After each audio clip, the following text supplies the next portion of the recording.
Hello everyone, welcome back to my channel. कैसे हैं आप सब? उम्मीद करते हैं आप सभी अच्छे होंगे गाइस। मैं भी बहुत अच्छी हूँ। तो आगे मैं आप लोग के आरू के बर्थडे का ही ब्लॉग आप लोग के साथ शेयर कर रही हूँ। और आप लोग के प्यारे प्यारे कमेंट्स आए थे कि आपको मेरे ननिहाल के ब्लॉग्स बहुत अच्छे लगते हैं गाइस। तो यहाँ पे देख सकते हैं रानी मौसी आ गई हैं और यहाँ पे रुद्रांश, रानी मौसी और सिंकू मौसा, ये तीनों लोग फ़ोटो क्लिक करवा रहे हैं। आप सब ने रानी मौसी के लिए इतना स्नेह भरा प्यार दिया, इसके लिए बहुत बहुत थैंक यू आप लोगों का। और उसके बाद यहाँ पे देख सकते हैं आंचल है, हीरू है और फैमिली पिक होने वाली है मम्मी पापा और बिटिया रानी की। तो आप देख सकते हैं यहाँ पे आंचल की और हमारी जो प्यारी सी आरू है उसकी ड्रेस काफ़ी मैच कर रही है और हम लोगों ने मैचिंग ही पहनाया था। और उस दिन कोइंसिडेंटली हुआ क्या था कि सारे लोग जो है ना, मतलब मोस्ट ऑफ द लोगों ने वाइन कलर की ही ड्रेस पहन ली थी, लाइक मैंने और मतलब कई सारे लोगों ने। तो इस तरीके से बाद में सब लोग हंस रहे थे कि पहले से पता होता तो पर्पल कलर की थीम ही रख दी जाती या वाइन कलर की। तो पहले से के आइडिया नहीं था, लेकिन उसके बावजूद भी आपको दिखाते हैं ये जस्सी, खुशी, सब लोग जितने फैमिली के लोग हैं सब लोग आरू के साथ फ़ोटो क्लिक करवा रहे हैं, वीडियोस बनवा रहे हैं। तो बहुत अच्छे से आरू का बर्थडे सेलिब्रेशन हुआ है। और उसके बाद यहाँ पे आपको दिखाते हैं कि अब कौन आया है आशीर्वाद देने हमारी आरू बिटिया को। तो देखिए बहन भैया और भाभी आए हैं, ये लोग फ़ोटो क्लिक करवा रहे हैं। इनकी फैमिली है, दोनों बेटियां हैं, भैया भाभी हैं और मम्मी पापा के साथ बच्चे भी फ़ोटो खिंचाते। तो पता चलता है कि किसके बच्चे, इतने सारे फैमिली में लोग हो गए ना कि अब बच्चे भी बहुत ज़्यादा कंफ्यूज होते हैं। इतनी सारी बुआ है, इतनी सारे बहनें हैं, सब इतने सारे लोग हो गए ना कि बच्चों को भी कन्फ्यूज़न होता है। और सबको आपको दिखाते हैं। यहाँ पे मम्मी ना दिव्य को लेकर के पानी पिला रही है, नेहा, क्योंकि दिव्य को बहुत देर से प्यास लगी हुई थी। और काफ़ी देर से ना बच्चे परेशान होना शुरू हो जाते हैं ना, क्योंकि गर्मी बहुत ज़्यादा थी। गर्मी का जैसा मौसम था ना, वैसे तो सच में बहुत इरिटेट करने वाली गर्मी थी। इतना ओपन एरिया खुला था, उसके बावजूद भी शाम का समय था और इतनी ज़्यादा तेज़ गर्मी हो रही थी। तो चलिए अभी हम आपको दिखाते हैं केक कटिंग हो चुकी है और उसके बाद अब सबको केक दिया जाएगा। यहाँ पे वंदना, शालिनी, सपना, तीनों लोग ये फ़ोटो क्लिक करवा रहे हैं। तीनों देवरानी जेठानी साथ में हैं। और उसके बाद अब हस्बैंड वाइफ की साथ में सबकी फ़ोटो हो रही है। जो जिनके पार्टनर्स हैं साथ में अवेलेबल है वो अपने पार्टनर्स के साथ भी खिंचा रहे हैं। यहाँ पे वंदना और छोटू एक साथ फ़ोटो क्लिक करवा रहे हैं। और इस तरीके से ना सब लोग अपने अपने हस्बैंड के साथ फ़ोटो क्लिक करवा रहे हैं और बड़ा अच्छा लग रहा है। अब आरू फिर से आ गई है, आरू अपनी दादी के साथ। अभी दादी के साथ एक सोलो पिक्चर नहीं हुई थी, दादी चली गई थी बीच में, बिट्टू को जाना था तो उसकी विदाई करने चली गई थी। बिट्टू बुआ उनकी चली गई हैं अपने ससुराल। और बहुत जल्दी बिट्टू के ससुराल का भी ब्लॉग आप लोगों के साथ मैं शेयर करने वाली हूँ, क्योंकि बिट्टू के ससुराल में भी हुआ था फंक्शन, तो उसका अन्नप्राशन का, तो उसका भी ब्लॉग आप लोग के साथ शेयर करूँगी। और देख लीजिए यहाँ पर अब हम लोग अंदर आ गए हैं रूम में। काफ़ी ज़्यादा थकान हो रही थी और अभी थोड़ा सा यहाँ पे पूनम मामी लोग, अभी इन लोग की फ़ोटोज़ वगैरह बची हुई थी फ़ोटो क्लिक कराने के लिए, तो पूनम मामी लोग भी फ़ोटो खिंचवा लें और उसके बाद फिर सब लोग चलते हैं अंदर, केक सबको देते हैं। और यहाँ पे देखिए हम लोग आ गए थे और ये हो रहा था कि अब कपड़े वगैरह चेंज कर लेते हैं, क्योंकि इतनी ज़्यादा गर्मी ना अब बर्दाश्त नहीं हो रही थी बिल्कुल। लग रहा था सूट वगैरह चेंज करके आराम से फ्री हो करके कुछ खाया पिया जाए। और खाने पीने का तो मन ही नहीं, बस पीने पीने का मन कर रहा था। बस लग रहा था नींबू का शरबत मिल जाए ठंडा ठंडा, वही पी लें। और देखिए बाहर सबका खाना पीना चल रहा है।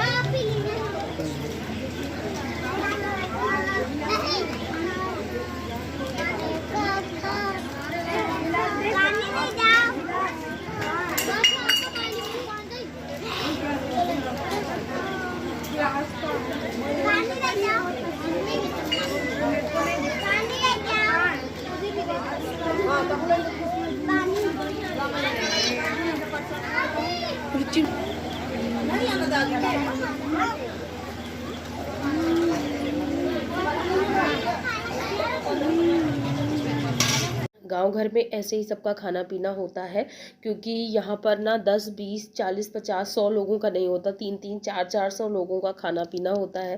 तो जब इतने सारे लोगों का 500 लोगों का लगभग शादी के जैसे खाना पीना हो जाता है ना, तो फिर इतने लोगों का अरेंजमेंट ना वही ऐसे टाइप में ही ठीक रहता है। तो यहाँ पे आराम से सबको बैठा करके खाना खिलाया जा रहा है। सब लोग अपने लेडीज़ें, अपने सब बहुएं बेटियाँ सब अपने अपने बच्चों को लेकर के बैठ गई हैं। कुछ लोग सर्व कर रहे हैं और कुछ लोग बैठ के खा रहे हैं। तो इस तरह से ये हमारी बड़ी मामी यहाँ पे बैठ के खा रही हैं। गीतांजलि खाना खा चुकी है। वही हमने पूछा उससे कि गीतांजलि आपने खाना खा लिया, और उसके बाद इधर सब भाभी लोग बैठी हुई हैं और सब लोग खाना पीना खा रहे हैं। सबको एक बार आपको दिखा देते हैं।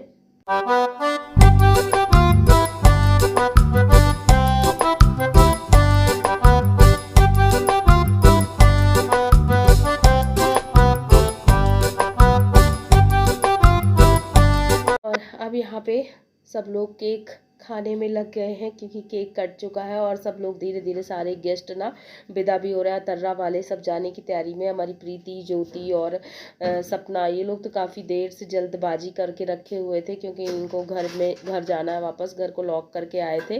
तो इसलिए वही सब बातें हो रही हैं कि सब लोग जाने की तैयारी में हैं। तो ठीक है, सब लोग जाइए।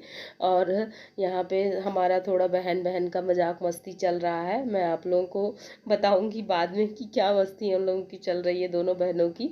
और इधर देखिए,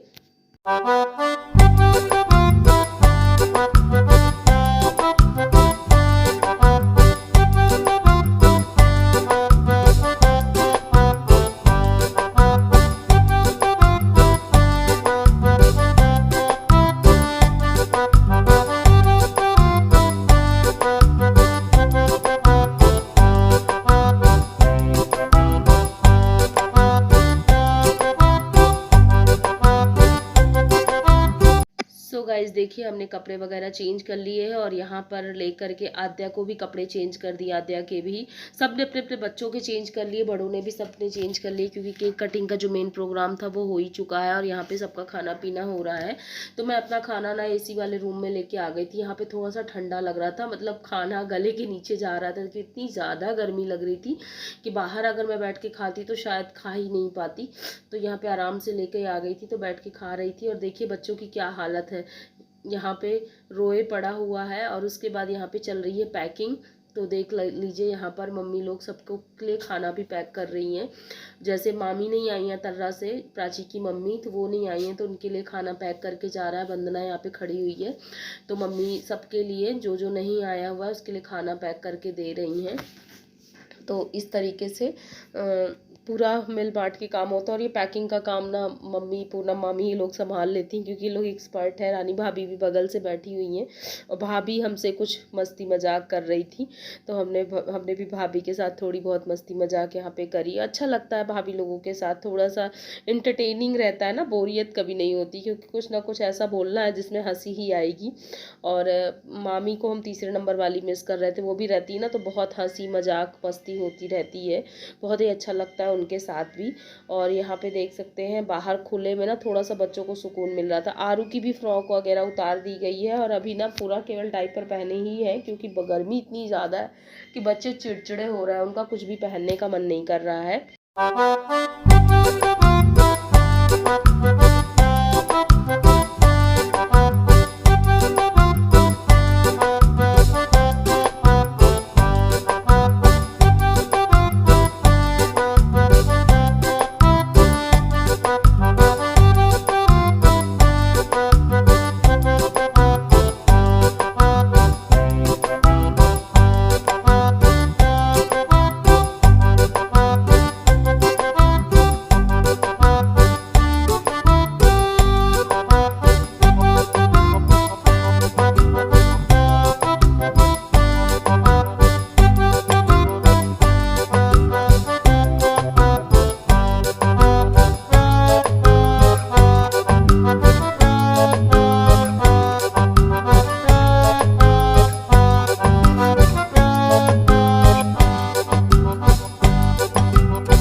नेक्स्ट डे का ब्लॉग है, आप आपको दिखाते हैं यहाँ पर क्या तैयारियां चल रही हैं। यहाँ पे गांव की परिवार की कुछ औरतें हैं, मामी हैं, मम्मी हैं, बुआ बैठी हुई हैं पीछे, और ये सब बिट्टू के ससुराल में जो दौरी पीना जाता है ना, जो बेटी को जब बेटा होता है या बेटी होती है, जब भी बच्चा होता है तो उसके बाद फिर ये दौरी पीना जाते हैं। तो बिट्टू का बेटा हुआ था, उसके बाद से अभी ये वाली रस्म नहीं हुई थी, तो अभी ये सब बिट्टू के ससुराल जाने की तैयारी हो रही है। तो यहाँ पर सब लोग आटा है, मेवा है, ये सारे भून करके ना, गोंद वाले जो लड्डू होते हैं आटे के पूरे मसाले वाले, वो बन रहे हैं। तो यहाँ पे आपको देख सकते हैं सारे मसाले को देसी घी में भून करके अलग निकाल लिया जाता है, गोंद को भी, और उसके बाद आटे को भी देसी घी में बढ़िया से भुना जाता है, और उसके बाद ये लड्डू बनाए जाते हैं। इनको सिठौरा बोला जाता है, और ये हर कोई बनाता है। जब बच्चे होते हैं, बहुओं के लिए भी लोग बनाते हैं, बेटियों के लिए भी लोग बनाते हैं, मतलब जिस घर में बच्चे होते हैं उस घर में सिठौरा खाने को ज़रूर मिलता है। और किसी किसी को तो ये मिठाई ही इतनी ज़्यादा पसंद होती है कि ऐसा कुछ शगुन भी नहीं होता तो भी लोग बनाते हैं। और ये बैठी हुई है हमारी छोटी नानी कुर्सी पर, और सारे इंस्ट्रक्शन देती जा रही हैं यहाँ पे। और पूरा आंगन का आपको नज़ारा दिखाते हैं, जैसा कि यहाँ आंगन में चहल पहल मची रहती है, हर किसी का आना जाना रहता है। बड़ा सा आंगन है, खुला खुला सा, तो काफ़ी बढ़िया लगता है शाम के टाइम, और ठंडक भी रहती है, मतलब इतनी गर्मी नहीं होती। गर्मी का जैसा कि टाइम चल रहा है, बहुत ज़्यादा गर्मी का सीज़न है, लेकिन उसके बावजूद भी इतनी ज़्यादा गर्मी नहीं रहती है, क्योंकि ओपन एरिया जो होता है वहाँ बढ़िया मौसम रहता है। देखिए कौन आ गया है, बीच वाली मौसी की सास और हमारी बीच वाली नानी। मतलब मेरी 3 नानियाँ थी, सबसे बड़ी मेरी नानी थी, उसके बाद बीच वाली नानी, फिर छोटी वाली नानी। तो 2 नानियाँ तो हैं, लेकिन अभी जो मेरी सबसे बड़ी नानी मतलब बड़ी नानी, मतलब मेरी वाली नानी और मेरे नाना जी, वो नहीं रहे। नाना जी और नानी जी को एक्सपायर हुए 15 साल तो हो ही रहे होंगे, 10-12 साल तो मेरी शादी को हो गए, और मेरी शादी के 2 साल पहले ही मेरे नाना नानी दोनों एक्सपायर कर गए थे। मेरे नाना नानी और मेरी दादी लगभग सब एक ही साल में एक्सपायर हुए थे, तो इसीलिए 14 साल या 15 साल हो रहे होंगे। और अब आपको दिखाते हैं कि बिट्टू के ससुराल में बिट्टू के लड़के के अन्नप्राशन के लिए क्या क्या लिया है मामी ने। ज्वेलर्स आ गए हैं यहाँ पे, ज्वेलरी वाले भैया को घर पे ही बुला लिया है, और यहाँ पे चल रही है शॉपिंग। तो देखिए यहाँ पे ज्वेलरी की शॉपिंग चल रही है। ये है सोने के कंगन, और ये है गले की चेन, और ये पैरों के हैं, और ये कमर पायल और कमर की हैं। पायल को अलग अलग रखना है बिट्टू की नंदों के लिए, ससुराल में सबके लिए, जो जिनको बताया गया वहाँ पे, उनकी सासू माँ के लिए। और यहाँ पे ये चांदी के बर्तन हैं, और इसमें ग्लास, कटोरी, चम्मच, प्लेट, ये सब कुछ है। तो ज्वेलरी वाले भैया से मामी कह रही हैं कि सबको ना अलग अलग पैकेट्स में पैक कर दीजिए, अलग अलग सारे अभी एक साथ रखे हुए थे, अच्छे से पैकिंग कर दीजिए। तो ये सारा कुछ बिट्टू के ससुराल जाना था। और यहाँ पे ज्वेलरी वाले भैया आ गए थे, तो पायल बहुत अच्छी अच्छी डिज़ाइन की लेकर के आए थे। तो हम लोग भी देख रहे थे कि कुछ पायलें शायद पसंद आ जाए, तो 1-2 हम भी ले लें, क्योंकि जो मेरी शादी वाली पायलें ना, वो बहुत सारी भारी भारी सी हैं, तो अब मेरा ना उनको पहनने का मन ही नहीं करता है। तो मैं सोचती हूँ हल्की हल्की पायलें, और अब तो ऐसा हल्की हल्की बोल करके ना कि एकदम कुछ भी ना लगाओ, एकदम पतली सी चैन जैसे ही हो, और बस उसी को पैरों में डाले रहो, पैर ना खाली रहे, और लगता है बस बिल्कुल आवाज़ ना हो, ऐसे वाले पायल होने चाहिए। तो यहाँ पे आपको मैं दिखा रही हूँ, इस तरीके से सारे ज्वेलरी की ना पैकिंग हो रही है अलग अलग डिब्बों में। इस तरीके से ये चैन वाला डिब्बा है तो उसमें पैक होगा, और एक कंगन, मतलब सब कुछ अलग अलग पैक करा जा रहा है। तो श्राद्ध में ये सब तैयारियां चल रही हैं। और अभी जितने भी बर्तन बिट्टू के यहाँ जाने हैं उनमें भी पेंटिंग करनी है, उनकी सजावट करनी है। तो वही मामी कह रही थी कि रानी मौसी ही अच्छे से सजावट वगैरह कर लेती हैं, तो ये काम उनको सौंप देते हैं। चलिए यहाँ पे मौसी की हो रही पूजा, और देखिए हमारी आरू कैसे घंटी बजा रही है, साथ में पूजा करवा रही है। तो शाम की आरती के बाद मौसी ये काम कर लेंगी, और मैं आंचल के साथ थोड़ी देर किचन में लग जाऊंगी, क्योंकि किचन में भी काफ़ी लोगों का खाना पीना बनना है, तो साथ में 2 जन हो जाएंगे तो जल्दी हो जाएगा। तो यहाँ पे देखिए आंचल की रसे वाली सब्जी बन गई है, और आलू टमाटर की, जो कि काफ़ी बढ़िया। इसके आगे ना पनीर की बढ़िया से बढ़िया सब्जी भी फेल है, और दूसरी ये कद्दू की सब्जी बन के रेडी हो गई है। साथ में एज़ यूजल हमेशा की तरह आम का पना बनेगा, और रोटी चावल, यही रात का खाना है। और ये देख सकते हैं यहाँ पे मौसी को जो काम मिला है उसमें वो लग गई हैं। तो ये इस तरीके से कल से में पेंटिंग कर रही हैं, अच्छी अच्छी डिज़ाइन बना रही हैं, इसको डेकोरेट करेंगी। अभी जितनी भी ये टंकियाँ हैं, कलशे हैं, इनमें सब में हल्दी से और नेल पेंट से अलग अलग डिज़ाइन से इसको डेकोरेट करेंगी और जो खिलौने वगैरह आए हैं बच्चे के लिए वो सारे इसमें बांधे जाएंगे, इसकी अच्छे से डेकोरेशन करी जाएगी। तो इस काम में मौसी एक्सपर्ट हैं तो वो अच्छे से कर लेंगी। तो चलिए फिर अब हम इस वीडियो को यहीं पर एंड करते हैं, क्योंकि मौसी को अभी अच्छा खासा टाइम लगेगा और उसके बाद मैं आप लोग को जब नेक्स्ट ब्लॉग दिखाऊंगी तो वो बिट्टू के ससुराल का रहेगा, वहाँ का फंक्शन कैसे क्या हुआ, वहाँ पे हमने क्या क्या मस्ती करी, कैसे क्या अटेंड हुआ फंक्शन, वो सारा कुछ मैं आपको नेक्स्ट वीडियो में शेयर करूंगी। तो यहाँ पे देखिए अब मौसी ने अच्छे से बढ़िया से डेकोरेट कर दिए हैं कल से। सो फ्रेंड्स, वीडियो का यहीं पर एंड करते हैं। पसंद आया हो तो एक लाइक कर देना, न्यू है अगर मेरे चैनल पे तो सब्सक्राइब करिएगा, साथ में बेल आइकन प्रेस करिएगा ताकि आपको मेरे सारे वीडियो की नोटिफिकेशन मिले। तो मैं मिलती हूँ अपने नेक्स्ट ब्लॉग में, तब तक के लिए bye bye and thanks for watching guys, Aadiya family.